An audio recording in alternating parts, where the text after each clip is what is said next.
Saudara, PT Bank Rakyat Indonesia Persero Tbk membangun gedung BRI International Microfinance Center di Ibu Kota Nusantara di atas lahan seluas 13.000 meter persegi. Presiden Joko Widodo bersama dengan Direktur Utama BRI Sunarso melakukan groundbreaking menandai dimulainya pembangunan.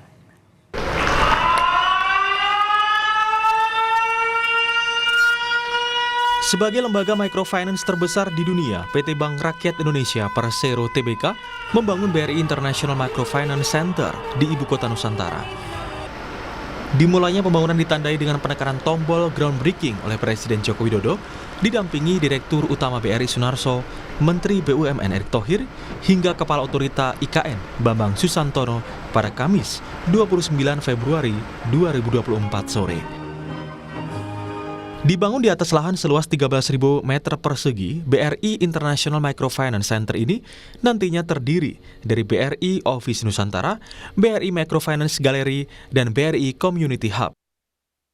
Gedung dengan 8 lantai tersebut nantinya akan dilengkapi sejumlah infrastruktur seperti lobby, priority lounge, office area, multifunction hall, dan BRI Microfinance Hub yang berfungsi sebagai amphitheater. Direktur Utama BRI Sunarso menyampaikan pembangunan ini sebagai wujud dedikasi BRI mendukung sektor usaha mikro kecil dan menengah yang merupakan tulang punggung ekonomi Indonesia.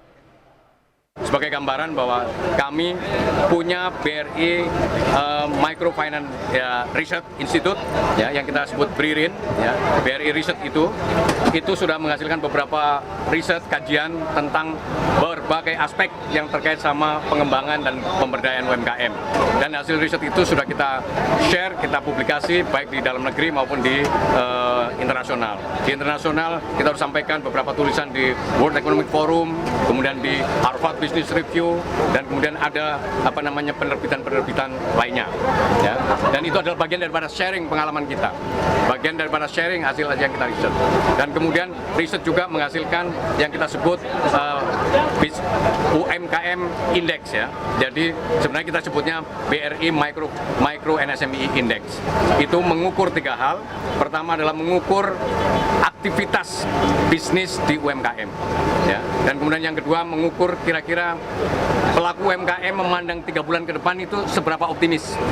Dan yang terakhir mengukur indeks itu juga mengukur tingkat kepercayaan pelaku UMKM terhadap kebijakan pemerintah terutama dalam pengelolaan ekonomi. Dan kemudian kita selesaikan izin-izinnya dari otoritas IKN. Begitu izin dari otoritas IKN lengkap, kita bangun dan kita perkirakan paling lama butuh waktu 1,5 tahun.